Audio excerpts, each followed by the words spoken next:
Olá, boa noite, seja bem-vindo, bem-vinda a mais um encontro aqui da Roda do Dharma. Nós vamos dar sequência ao capítulo chamado de Tradição, tá? E podemos dizer que esse capítulo de Tradição, ele é um complemento ao capítulo Linhagem, já que dentro do contexto onde ele está trazendo, a ideia seria justamente entender como que a tradição dos ensinamentos ela pode nos ajudar, mas ao mesmo tempo, devido à nossa confusão ou à nossa ausência de clareza como abordar bem os ensinamentos, ela pode também nos confundir, né? A gente pode se confundir no caminho por uma ausência de referencial, já que os ensinamentos, o Dharma, o budismo, embora eles sejam adaptáveis, a gente quer às vezes alterar o sabor, né? Então a gente quer que seja de um determinado jeito e depois de outro, mas isso nada mais é do que tentar adaptar algo que está fora do seu contexto, né? Como por exemplo, se a gente tentar se enxugar com uma tesoura, eu acho que pode até ser possível, mas isso vai trazer problemas, certo? Então, o que é que vai acontecer? A gente olha para essa prática, né? E ele diz tradição. Então ele diz, não há comunicação na verdade relativa, sem que se compreenda todos os sistemas e ideias. Possa eu me adaptar ao sistema de cada um, desejando o benefício de todos. Então o que é que ele está dizendo? Ele está dizendo que ele vai abordar esse tema da tradição, tanto no aspecto relativo, tanto ele vai abordar esse tema da tradição no aspecto último, tá? Então a gente sempre vai ter essa forma de lidar, que é, temos os ensinamentos provisórios e os ensinamentos definitivos. Então o que acontece? No início do capítulo, ele já vai deixar isso claro, e eu gostaria de poder trazer esse tema dentro da perspectiva da Bodhicitta. Tá? Então eu vou considerar que das quatro abordagens do treinamento da mente e os 5 elementos, eu tenho a Bodhicitta, a meditação, a a questão do aspecto estreito e o aspecto amplo dos 5 elementos, e tenho também a questão da vida cotidiana, tá?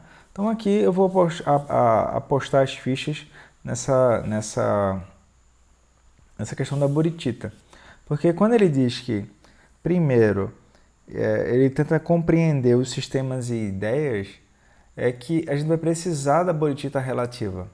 Então, por exemplo, quando a gente fala das 5 sabedorias, as 5 sabedorias é um método direto de você exercitar tanto o aspecto amplo dos 5 elementos, quanto o aspecto estreito dos 5 elementos. Como assim, Roberto, o aspecto estreito?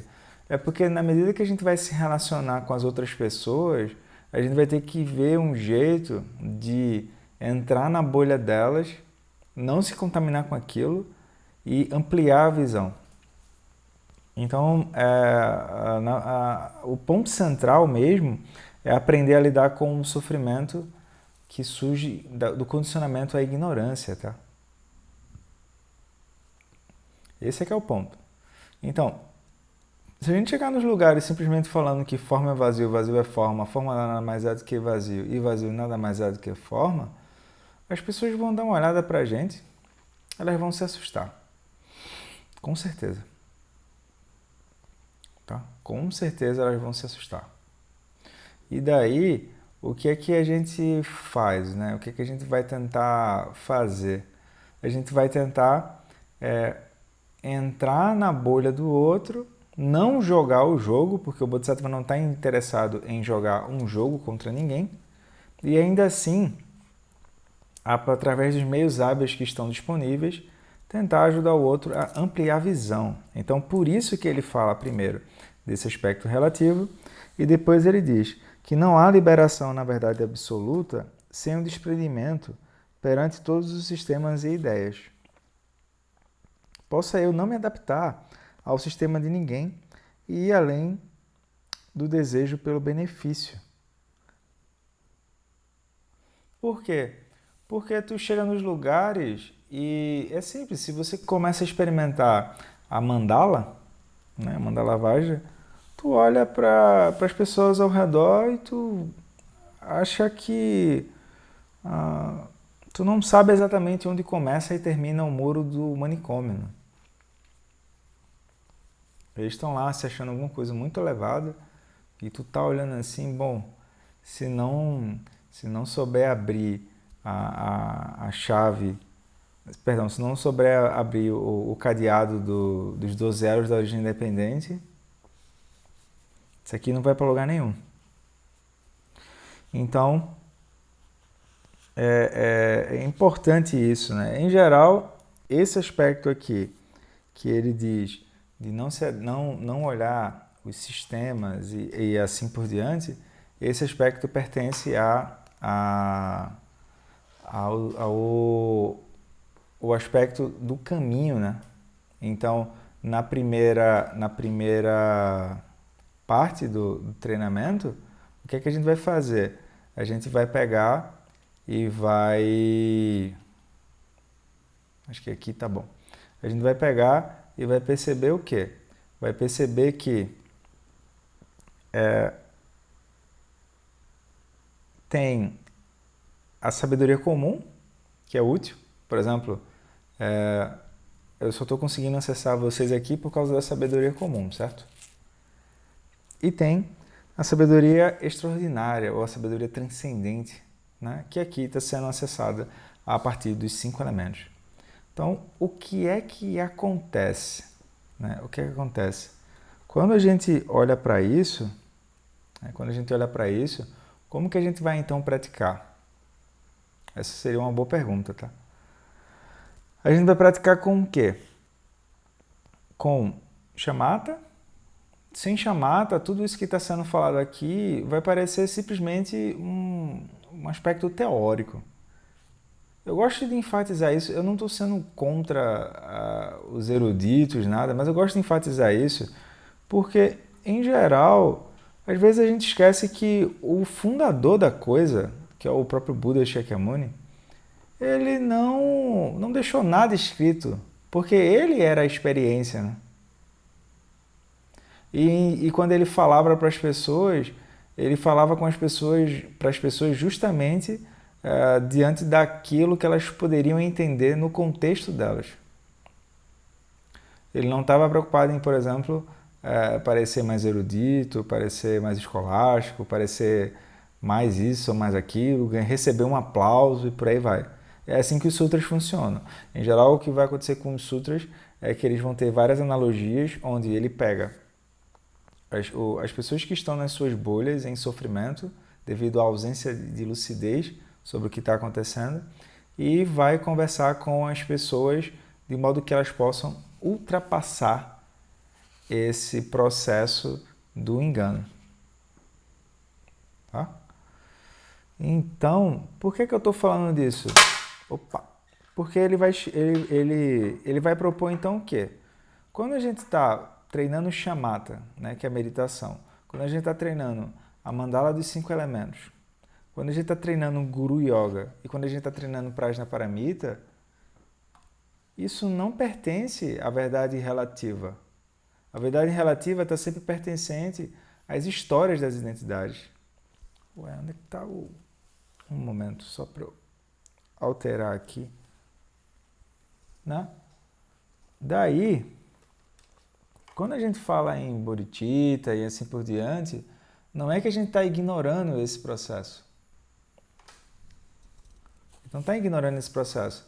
O que a gente quer é justamente pegar o lugar onde a gente está e transformar esse lugar em caminho.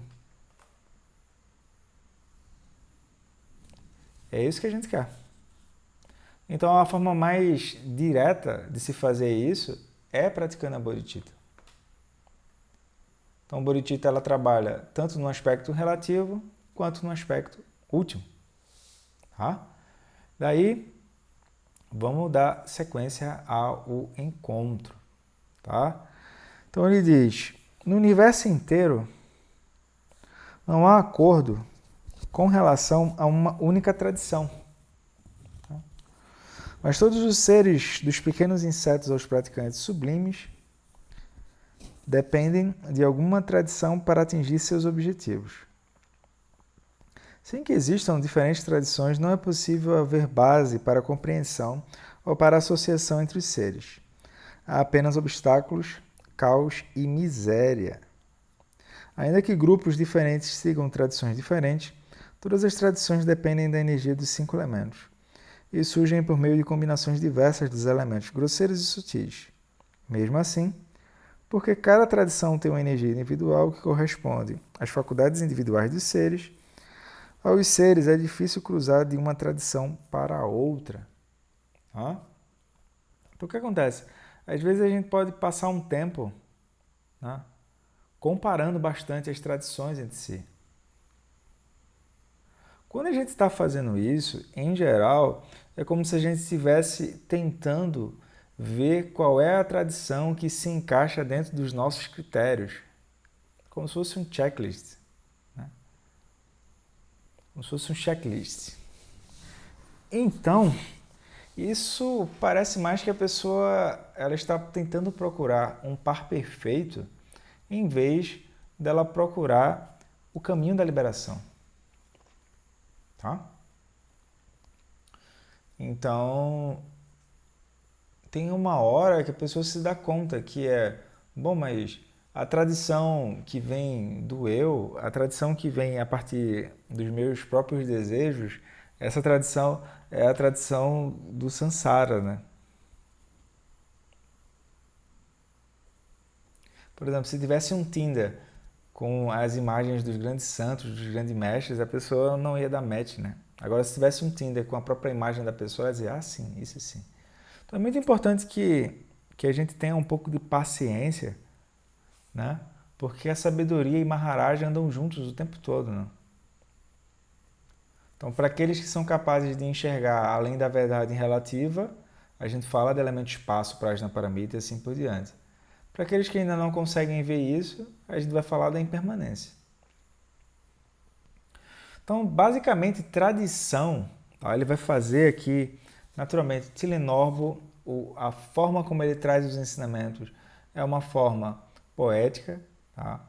A forma como ele traz os ensinamentos é uma forma que, se você não tem um apoio para poder entender, você vai achar que ele está querendo tirar um sarro de você, porque parece complexo. Mas o que é que ele quer, o que é que ele quer de fato? Ele quer deixar a gente sem uma sensação de que a gente diga assim, entendi. Ele não quer que a gente fale isso. Ele quer causar um curto-circuito nessa sensação de que a gente entendeu e está tudo resolvido. Então, o que é que ele faz? Ele tenta mostrar o aspecto relativo, o aspecto último. Aí ele tenta mostrar a verdade convencional, a verdade que é comum a todo mundo e a verdade que é a verdade relativa invertida, que nada mais é do que a bolha onde a pessoa está. Aí ele tenta fazer isso, por quê? Porque ele quer quebrar a sensação de autoimportância da gente. Esse é o método dele, galera. Tem vários métodos que a gente pode ver, certo? Então, o ponto central não é a gente ficar preso no entendi. O ponto central é, cadê a experiência do que está sendo falado? Então ele vai seguir, por exemplo. Ele diz que, por exemplo, as aranhas têm uma tradição independente, então vivem solitárias. Então o que ele vai fazer aqui? A aranha, o melhor meio que a gente poderia colocar aqui é que a aranha, ele vai tentar descrever a mandala da aranha. Então a mandala ela é sempre impessoal. Tá? E por que ele vai usar bichos, Roberto? Porque a ideia é ele mostrar exemplos que tentem tirar a gente do nosso autocentramento. Por exemplo, pessoal, a gente diz que a gente é democrático, mas a gente chega num lugar e tem um lago, por exemplo. A gente não pergunta o que é que os peixes acham das nossas ações. A gente simplesmente sai se movendo e pronto. Então a gente respira o elemento ar. Os peixes têm apego ao elemento água. Então se tirar o elemento água deles, creu. Aí o que é que acontece? Para tentar tirar a gente do autocentramento, ele vai dar exemplos que são simples. Ao mesmo tempo, esses exemplos simples eles vão dizer que tem uma mandala ali dentro. Se tem uma mandala, tem uma inteligência ali dentro. Tem também uma visão de estratégia, tá? Tem uma identidade, portanto tem medo, tem apego e por aí vai. Tá? Com base em seus elementos, desenvolveram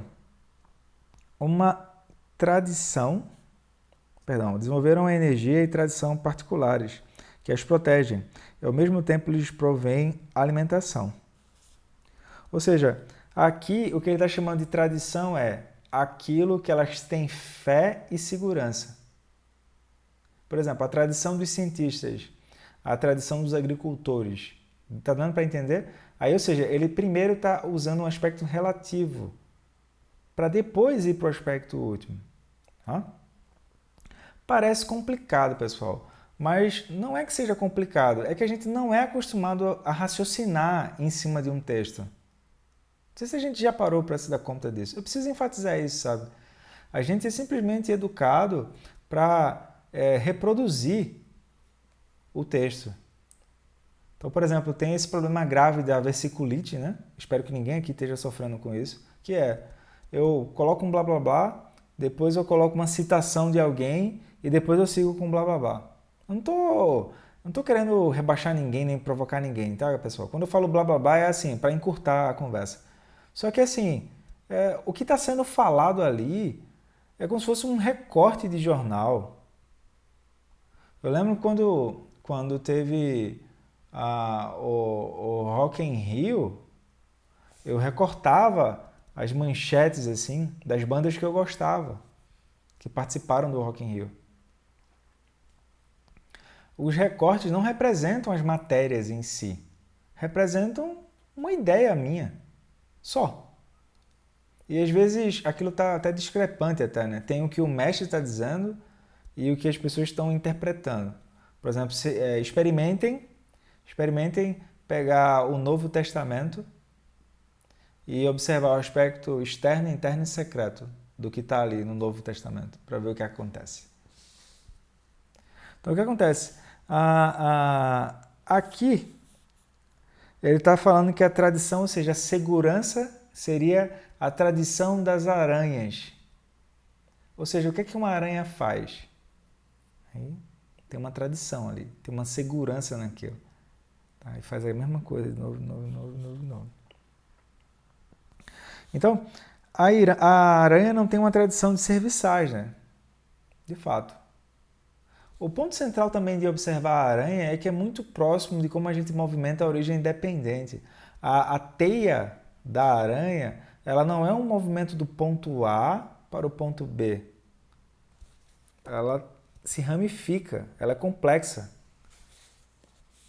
E o que cair na teia da aranha, aquilo reforça a mandala da aranha e ela então ganha segurança naquilo. Se ela não obtém resultados, ela vai então gerar aversão e vai transmigrar.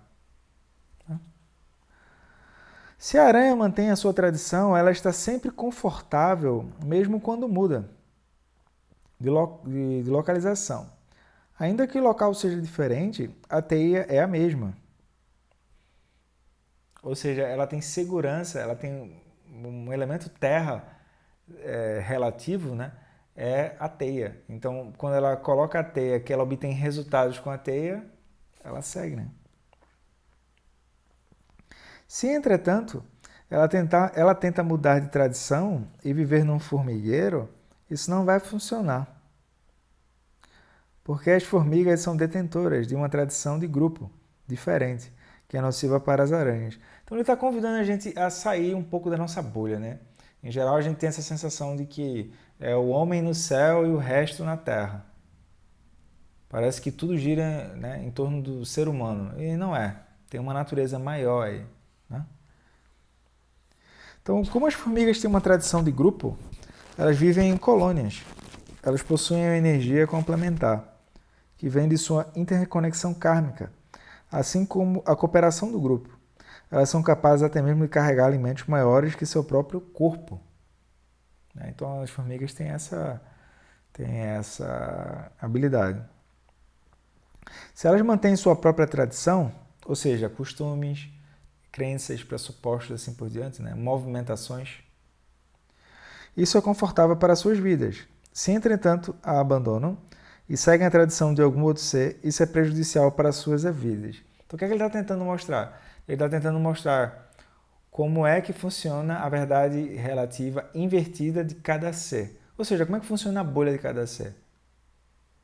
Então, no mesmo ambiente, tu tem as aranhas, tu tem as formigas. E como que elas se movimentam ali dentro.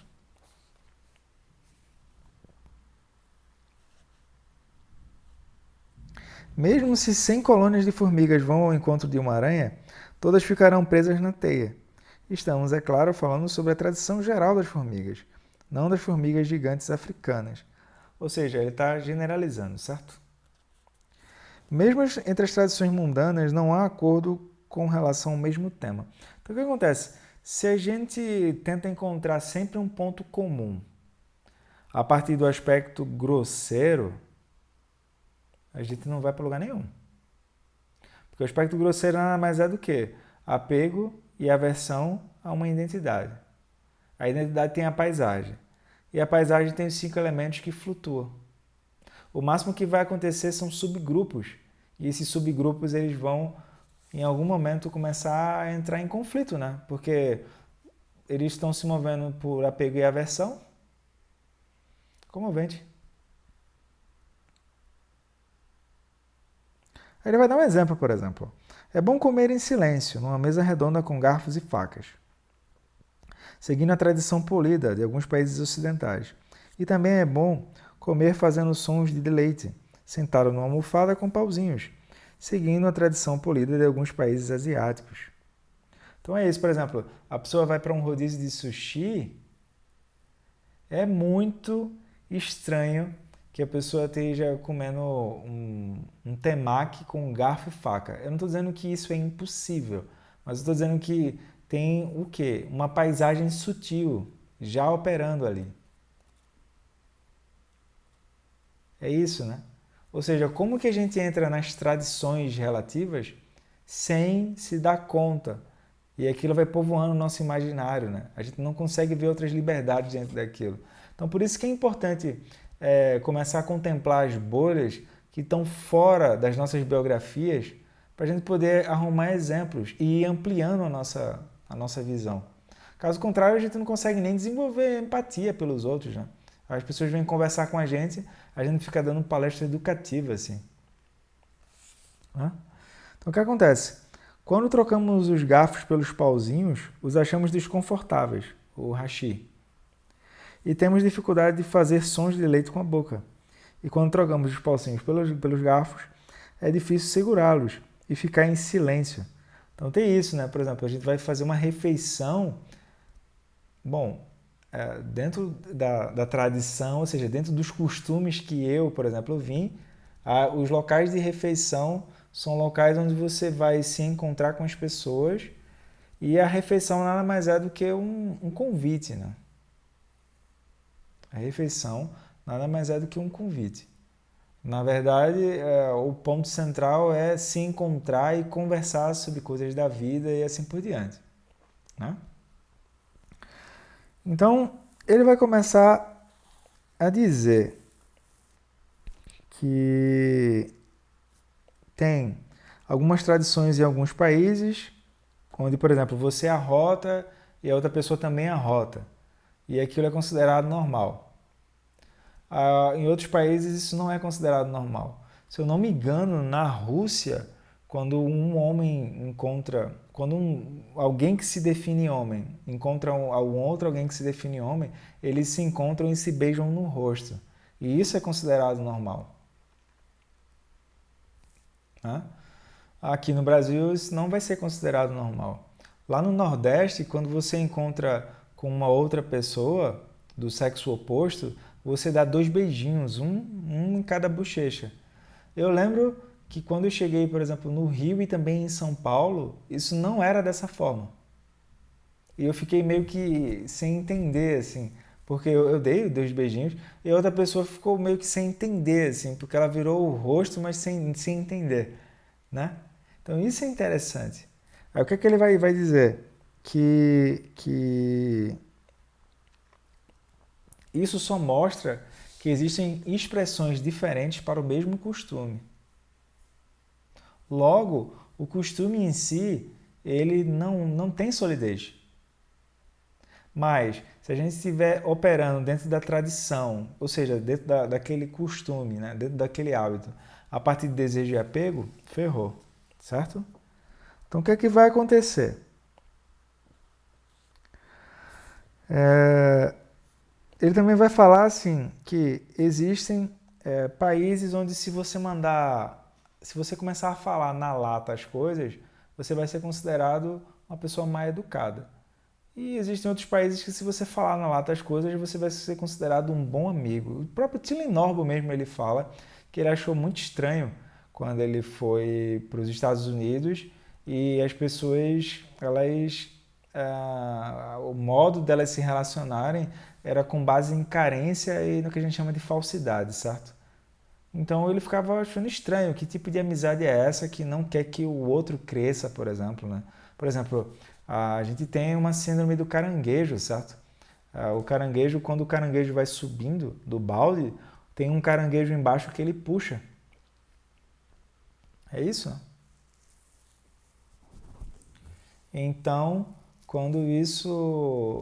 O que é que eu quero dizer com isso? Que quando a gente está subindo, né, em geral as pessoas ao redor estão tendo inveja da gente, né? Comovente isso. Então a gente tem um pouco de síndrome do caranguejo, assim. Quando na verdade, pô, se alguém está subindo na vida, fica alegre, pô, pela pessoa, em vez de ficar invejando para ver o que acontece. A alegria do outro é a tua alegria, a sabedoria da igualdade, né? Então, por que ele está falando isso? Porque ele diz que, bom, se existem duas formas diferentes para julgar o hábito de falar, não é o hábito de falar grosseiro que é o ponto, é o hábito de falar sutil. Ou seja, nós portamos atrás dos olhos um brilho no olhar, certo? E a gente toma segurança nesse brilho no olhar, que é o elemento terra, relativo.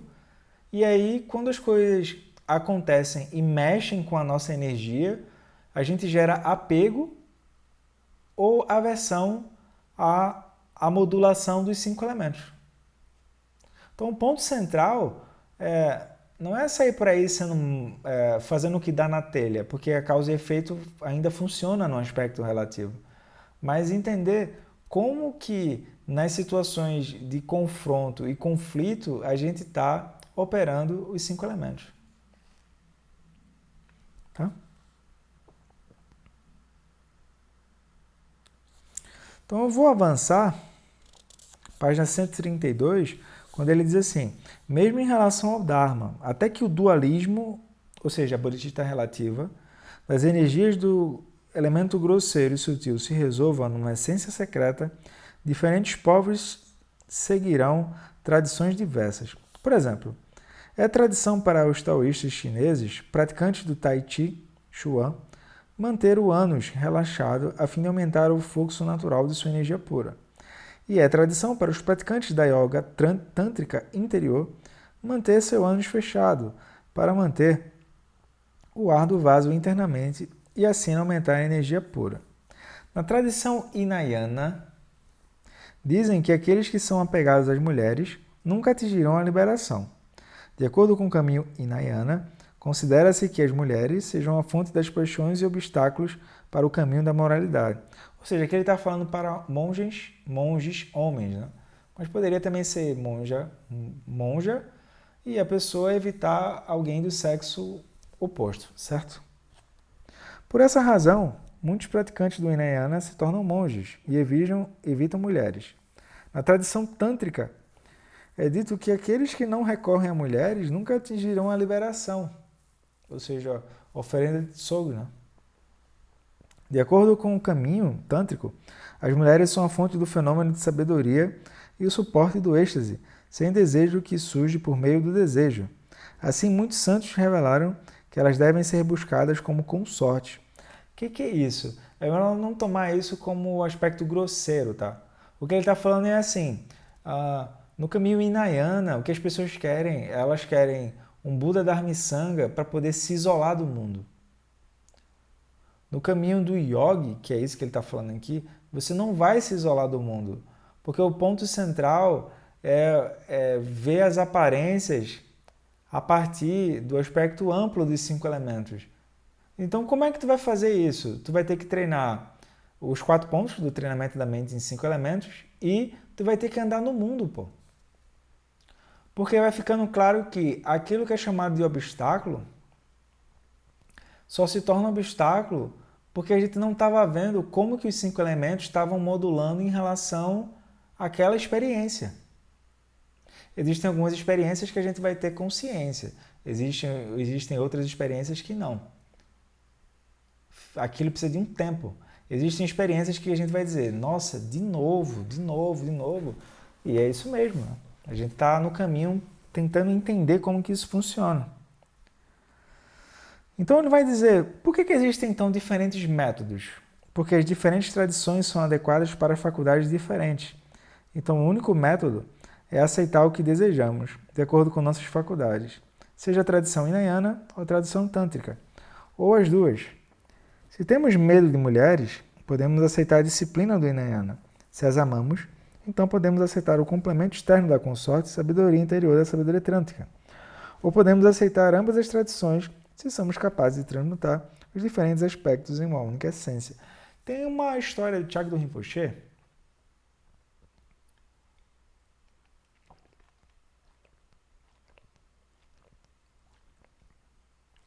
onde Chagdu Rinpoche ele achava que ele ia ser monge. Aí ele ficou lá, tal, praticando, parado, quieto. Aí passou um ser, assim, do sexo oposto, né? Fez assim com o cabelo. E aí ele abandonou a meditação. Aí o mestre dele disse, você não serve para ser monge. E aí, quando ele se tocou disso, ele assumiu, de fato, a postura yogina. Então é muito importante que a gente seja um pouco honesto com aquilo que a gente é capaz de fazer ou não. Melhor, que a gente tenha uma orientação de alguém que já está no caminho. Porque é muito simples. Quando você tem uma doença, você vai se automedicar, é isso? Vamos supor que você tem câncer, você vai se automedicar, é isso?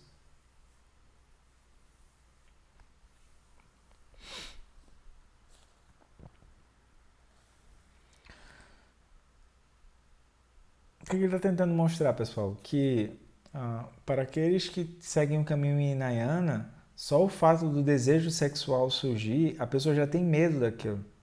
Para aqueles que querem atingir a iluminação, como é que tu vai atingir a iluminação se aquilo que te perturba não surgir? Se a pessoa ainda surge, se as coisas ainda estão surgindo e a pessoa ainda está se perturbando, significa que ela não tem fundação ainda. Ela pode estar fazendo quantas horas de meditação ela quiser. Se ela não está praticando ao ponto de, de entender como que... perfeito. Como que...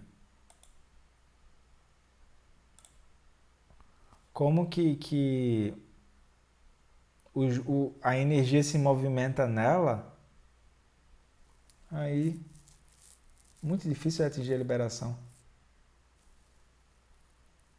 Aí vai chegar um momento que ela está super disciplinada, ela tem uma super identidade, um super javali, e quando as coisas oscilam, ela é capaz de ter um comportamento grosseiro exemplar, mas internamente aquilo fica como se fosse um ressentimento, uma amargor, né?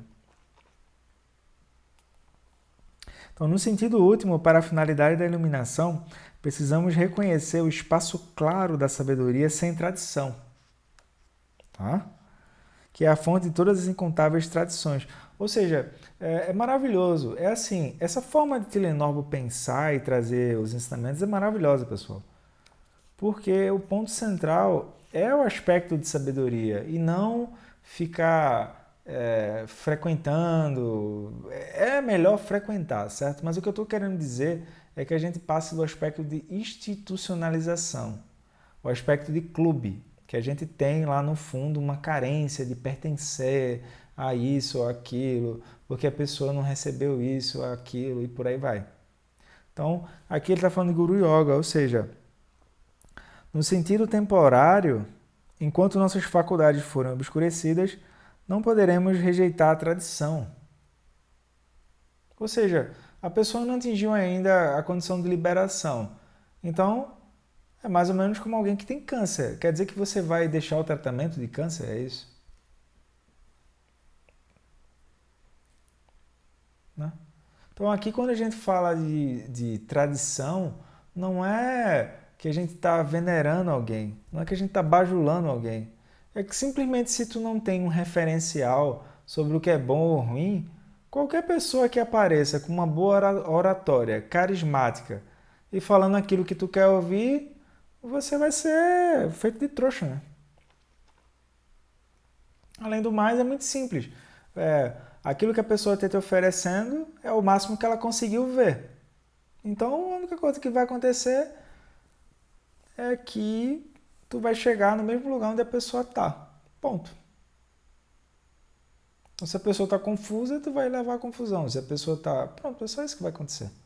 Tá? Então, é sempre bom a gente olhar e entender como que a linhagem, como que a tradição funciona e ver como que a gente pode levar isso. Tá? O melhor seria entender que a gente vai precisar de um caminho. Né? E se a gente não tiver os métodos, se não tiver professor, se ainda não tiver uma terra pura, que é uma bolha favorável, é muito difícil avançar. Então a tradição aqui, ele já está deixando claro que a gente não deveria colocar a tradição acima da sabedoria, jamais, mas a tradição ela é um meio hábil para chegarmos à sabedoria, assim como um hospital é um meio hábil para retornarmos à condição de saúde, certo? Então ele diz, é tradição no Dharma dizer que para que possam levar à iluminação, os ensinamentos do Buda se adaptam aos costumes mundanos. Ou seja, 50% é adaptado à cultura, 50% é os ensinamentos que são definitivos. Tá? Então vocês vão ver os mestres tentando fazer esforços para mostrar que os ensinamentos definitivos eles podem ser usados mesmo nas configurações das nossas bolhas. As faculdades aguçadas dos elementos puros sempre refletem o Dharma puro. Porém, aqueles com faculdades obstruídas dos elementos impuros não podem se adaptar ao Dharma puro, e assim precisam depender das tradições de fé até que desenvolvam faculdades aguçadas. O que é isso? É que pode ter um ser iluminado do nosso lado e a gente está o quê? A gente está se orgulhando, dizendo, olha que ser iluminado, que lindo, que maravilhoso. A gente está olhando para aquilo e dizendo, pô, mas por que ele merece isso e eu não? Ou, simplesmente, a gente pode estar indiferente ao que está acontecendo, a gente pode estar querendo matar aquele ser e assim por diante, tá?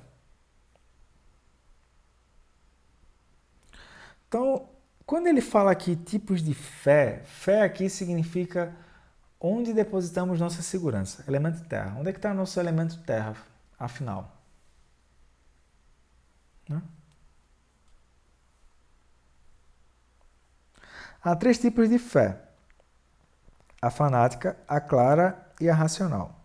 Se temos uma fé fanática, quando vemos uma pedra na estrada e alguém nos diz que se trata de uma deidade, rezamos para a pedra. Então pode acontecer isso, né? Essa fé fanática pode funcionar, porque nosso fenômeno de pedra se transforma em fenômeno de deidade. Se temos uma fé clara, quando vamos a um templo com a mente fresca e inocente, aceitamos os belos afrescos, ou o que quer que vejamos como fenômenos positivos. Essa fé clara funciona porque cria uma mente clara. Se temos uma fé racional, entendemos que as coisas por meio da lógica e somos capazes de ver qualidades invisíveis nas qualidades visíveis. Por exemplo, se estamos no meio do oceano e vemos um pato voando sobre nós no céu, temos fé de que há terra por perto. Ou se vemos fumaça nas montanhas, temos fé de que há fogo por lá. Precisa ficar muito claro, pessoal, que não tem nada a ver do que... Isso aqui não tem nada a ver com as bobagens que tem aí, do tipo... você é aquilo que você pensa. Como assim, pô? Se o que você pensa é impermanente, não quer dizer que você é impermanente, né? Peraí, pô. O que ele está tentando dizer é justamente isso, ó. Que a gente precisa ter fé no caminho, a gente precisa desejar estar no caminho, né? Por exemplo, se não temos fé nas qualidades nutricionais de comida, por que desejamos comer? Se não temos fé nas qualidades da roupa, em proteger nossos corpos nus, por que desejamos vestir roupas? Se não temos fé, como podemos entrar em contato com os nossos amantes, nossa família, amigos e assim por diante? Se não temos fé, somos piores do que os animais. Até mesmo as vacas têm fé na grama. Então, um dos problemas atuais nossos é justamente isso, né? É como se a gente não chegasse a um nível de aflição mental que a gente não tem mais fé em nada. A gente não consegue, por exemplo, sonhar. Comovente isso. A gente senta para sonhar, aí a gente vai ser taxado de trouxa, né? de ingênuo, de isso, de aquilo, quando na verdade é muito simples. O que distingue a gente de um animal é que a gente é capaz de sonhar coisas positivas e rever o nosso movimento, né? Um animal, eu não sei se ele é capaz de rever o próprio movimento, não. Ele está sempre se movendo com medo, para cima e para baixo. Né?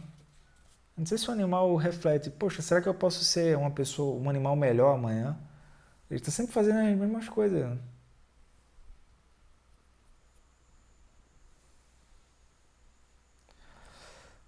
Então, o que acontece aqui?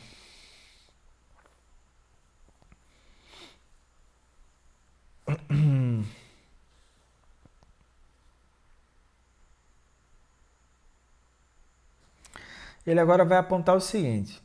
Primeiro, ele começou a falar do aspecto de tradição dentro da questão das bolhas, certo? O aspecto relativo. Agora, o que ele vai fazer? Ele vai começar a falar de que, sem depender de uma tradição, não conseguimos fazer nada. Isso aqui é curioso, porque esse aqui também vai tratar do aspecto do materialismo espiritual. Ou seja, por um lado, entramos numa tradição do Dharma. Por outro lado, é necessário já ver o caminho de saída. Tá? Dessa forma, até que nos iluminemos, não poderemos rejeitar a fé que depende da tradição. Para que haja comunicação, é sempre necessário lidar com a tradição da sociedade. Porém, confiamos nisso com apego rígido. Devido à nossa fixação, ficaremos presos à tradição. Ou seja, se a gente tenta pegar o Dharma e institucionalizar aquilo dentro do contexto da sociedade e esquece de que a própria instituição em si ela tem que ser usada como alguém que vai para um hospital. Eu nunca vi hospital fazer alguma coisa tipo Airbnb, né? Você tem data de chegar e o que o pessoal quer é que você recupere a sua saúde, certo? Um hospital sério quer isso. Então, a mesma coisa ele deveria fazer isso com os ensinamentos. Então, as meditações, os rituais, assim por diante, tudo isso só serve como remédio, tá? Como uma farmácia. Então, quando ele fala aqui em tradição do Dharma, é melhor a gente olhar para isso como uma farmácia, tá? Uma farmácia que a gente confia nos remédios, tá?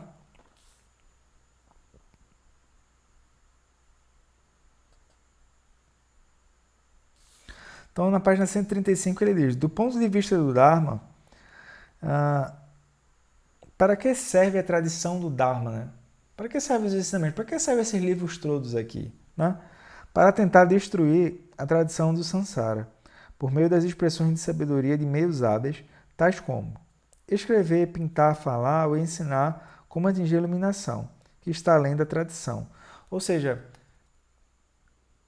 a gente vai precisar usar de olhos, ouvidos, nariz, língua, tato para poder apoiar as pessoas a ela irem além da bodhicitta relativa para ir para a bodhicitta absoluta, né?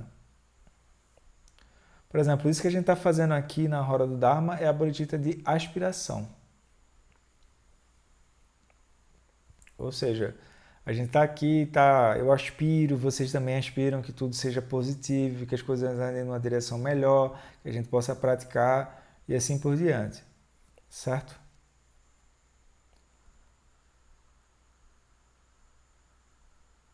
Mas isso de nada adianta se a nossa aspiração não for a liberação, a iluminação.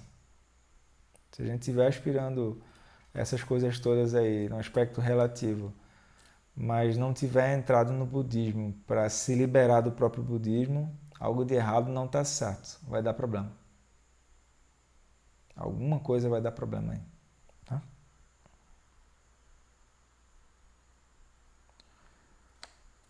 Então, o que acontece?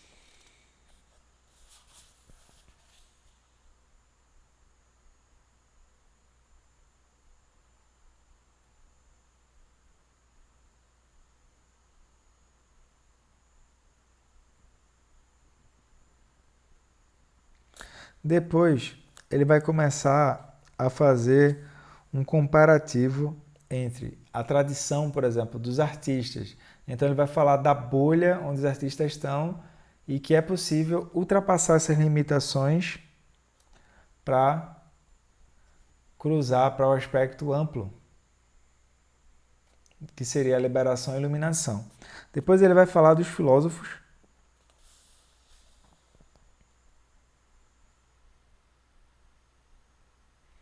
E, por fim, ele vai falar do caminho.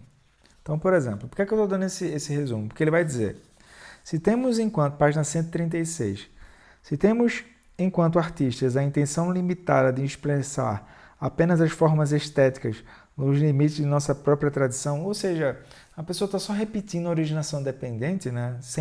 Ou seja, o meio hábil está lá. Mas se eu simplesmente estiver fazendo o meio hábil, sem ter uma visão de sabedoria por trás, aquilo...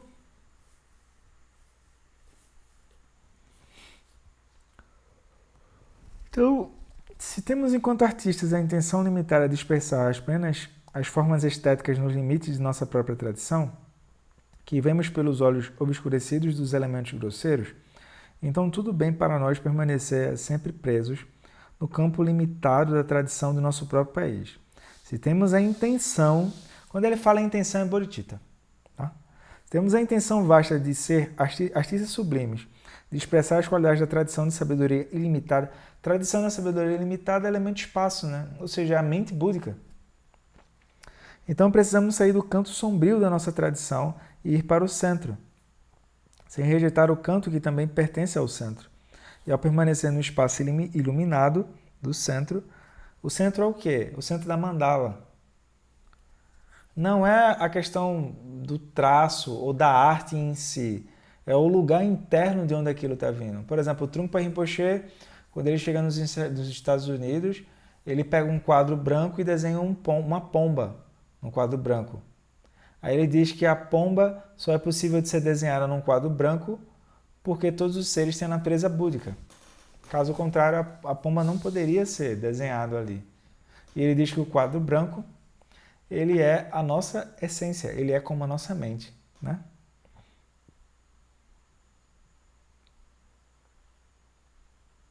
Então deveremos emanar desobstruidamente tantas quantas forem as formas que existem.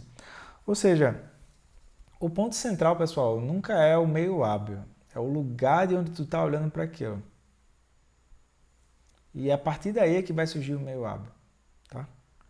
Se temos, enquanto filósofos, a intenção limitada de palestrar apenas na forma lógica grosseira, no limite da dedução, que analisamos com a mente neurótica dos elementos grosseiros, então tudo bem para nós constantemente solidificar os limites da realidade dos fenômenos invisíveis dos seres comuns. Ou seja, basicamente as pessoas vão ficar pegando a originação dependente e a partir da criatividade da mente, a criatividade nada mais é do que a originação dependente, pessoal, que não vai para lugar nenhum. Certo? Então, a partir da criatividade da mente, eles vão ficar criando novas teorias que vão se contrapor às teorias antigas e isso não vai ter um fim. Tá?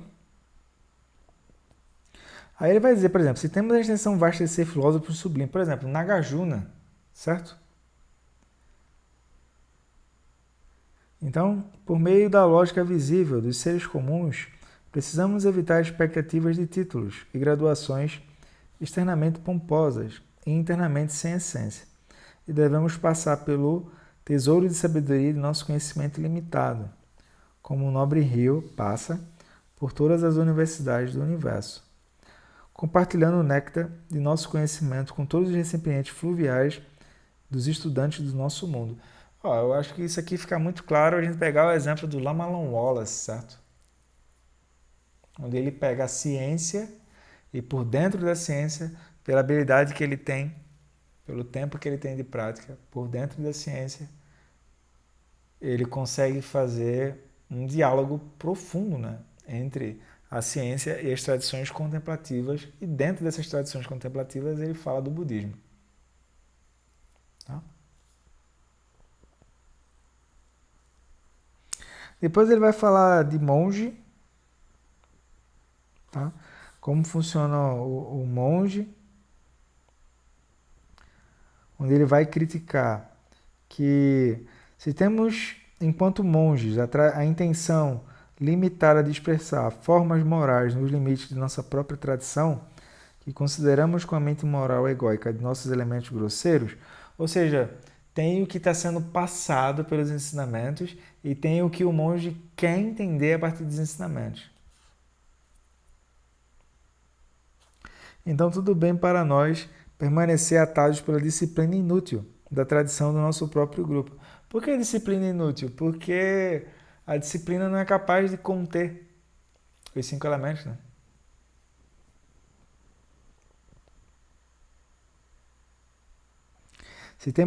Aí ele diz, se temos a intenção vasta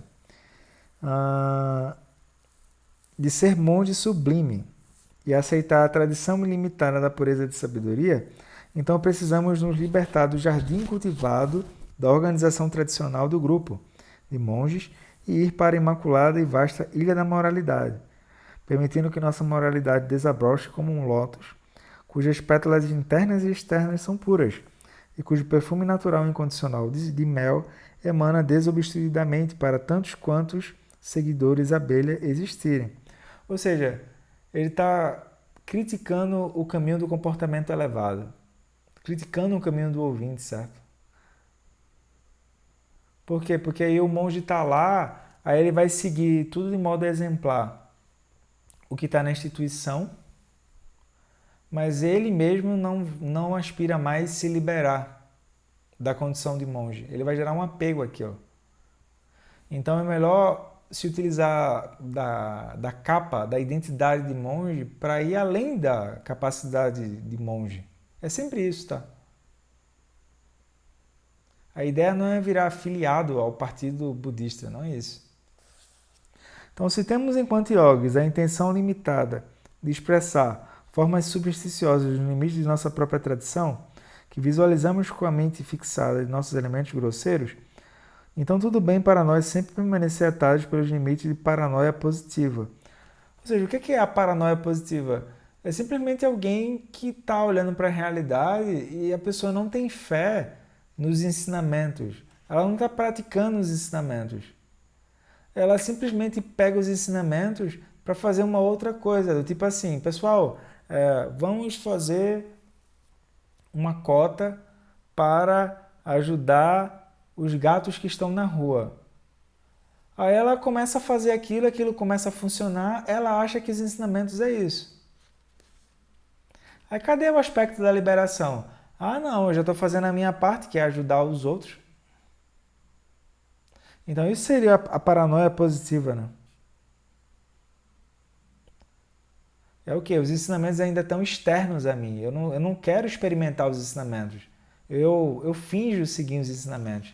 Aí eu visto uma capa de boa pessoa e ponto. Né? Se temos a intenção vasta de ser yogis, sublimes, de cultivar a mandala ilimitada e não criada de sabedoria, então precisamos escapar das mulheres comuns que apenas reclamam e nos unirmos às qualidades livres de desejos, cheias de grandeza, da Dakina encorpada que realiza desejo. O que é isso? Se a gente está aspirando a seguir o caminho como yogis do cotidiano, ou seja, a prática onde a gente está, é melhor o olhar mais elevado que a gente pode dar para as pessoas não é fixar ela dentro das bolhas dela, das bolhas delas. E sim tentar olhar aquilo como se fosse a própria Dakini sussurrando para onde que a gente deveria ir. Como assim, Roberto? É que é muito simples, pessoal. É muito difícil ter uma clareza de que você está tendo um apego ou não a algo. Porque isso não é algo que a gente está acostumado a fazer. Por exemplo, se tu chegar para a pessoa e questionar se o que ela está pensando é verdadeiro ou não, é capaz de tu levar uma tapa. De tão agressivo que aquilo é. Ou seja, se a pessoa não está sendo capaz de questionar o próprio movimento, isso por si só já é agressividade. A agressividade grosseira nada mais é do que os 5 elementos chegaram a um ponto de que não está dando mais. A pessoa somatizou aquilo, né? É comovente. Então o que acontece? O ponto central, então, seria entender isso que seria pegar as circunstâncias relativas e entender que mesmo nas circunstâncias relativas, ali mesmo tem um aspecto amplo. É isso que ele converge, tá? Então, se temos enquanto meditadores a intenção limitada de expressar apenas formas silenciosas nos limites de nossa respiração, que inspiramos e expiramos pelas narinas obscurecidas do corpo kármico limitado, então tudo bem para nós permanecer atados pelo espaço limitado de almofadas tradicionais e renascer como vacas, quase totalmente silenciosas, exceto pelo mugido ocasional. O que é isso? É você sentar para meditar tentando imitar a forma. A pessoa não quer ouvir instrução, é como se ela tivesse com aqueles plugs de isolantes e acústicos, sabe? Ela não consegue ouvir nada. Ela está surda para os outros. E ela está tão cheia de si, né, que ela não consegue perceber ou ela nem quer buscar alternativas para sentar e meditar.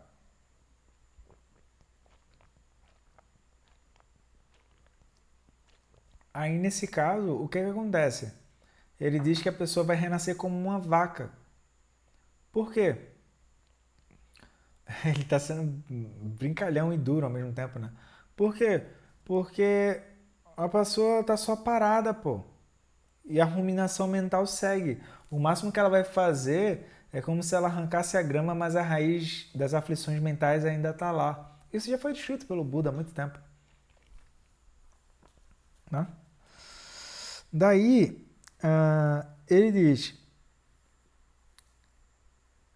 se temos a intenção vasta de ser meditadores sublimes, ou seja, bodhisattvas e mahasattvas, então será necessário liberar a mente da concentração e relaxar no espaço sem espaço.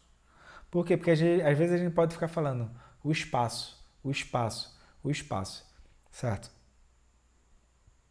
Se esse espaço que você está vendo, ele de fato é o espaço, ele não tem um conceito de espaço dentro. Ele não é limitado nem ilimitado.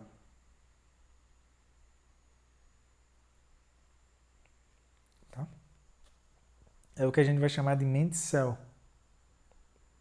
Outra coisa, se de fato esse é o espaço, o que quer que apareça é incapaz de obscurecer o espaço. O nosso refúgio é esse ponto, certo? A nossa segurança, a nossa fé vem daí, né? Então, quaisquer concepções de existência e não existência que surjam, as liberamos todas, até que nossos pensamentos, tais como nós de nuvem, que se desfazem por si só, se tornem ornamentos luminosos da exibição sem tradição. Maravilhoso isso aqui, né? Então, o que acontece?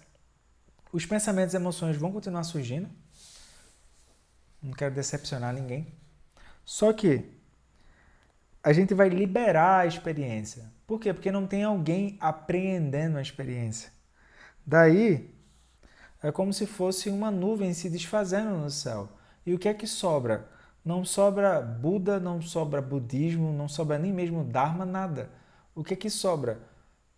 O que tem é a própria radiância da mente búdica incessantemente presente e beneficiando os seres. Né?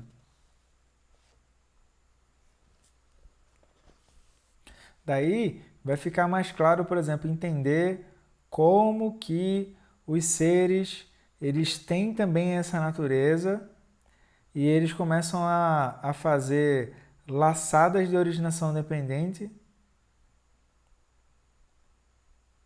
achando que vão encontrar um elemento terra grosseiro a partir de um elemento terra sutil que surge na identidade, e aí eles acabam sofrendo com isso. Então, isso seria a saída do sofrimento quanto ao condicionamento ou à ignorância. Daí tem essa questão que é, quando o reconhecimento do elemento espaço ele surge, fica muito claro o que é Rigpa e o que é Marigpa, o que é lucidez e o que é perda de lucidez. Então não é um elemento espaço que é vazio porque parece que cabe alguma coisa dentro. Ele não tem um limite, esse elemento espaço. Ele não é mensurável. Ele não pode ser visto com olhos, ouvidos, nariz, língua, tato e assim por diante. Esse elemento espaço é o aspecto secreto. É nesse aspecto secreto que a gente vai tomar refúgio. Aí vai ficar muito claro quando que a gente perde esse refúgio, porque a gente ainda está em treinamento, e quando a gente está nesse refúgio. Porque é como se fosse um filho pedindo o colo da mãe. Mesmo que esteja milhares de pessoas ali, quando esse filho reconhece o colo da mãe, ele se sente então confortável, ele se sente seguro. Aí o elemento terra relativo se funde com o elemento espaço, e aí o elemento terra absoluto passa a ser agora o elemento espaço. Perdão, o elemento terra absoluto surge junto com os outros elementos sustentando essa qualidade de experiência do elemento espaço. Então, a segurança, a movimentação, a vitalidade, o brilho no olhar, tudo vem como refúgio a partir desse elemento espaço. Tu não está dependendo de um resultado de alguma coisa fora. Isso surge de modo autônomo, de modo espontâneo. Então é isso. Eu espero ter ajudado. Fico por aqui. Até a próxima. Tchau, tchau.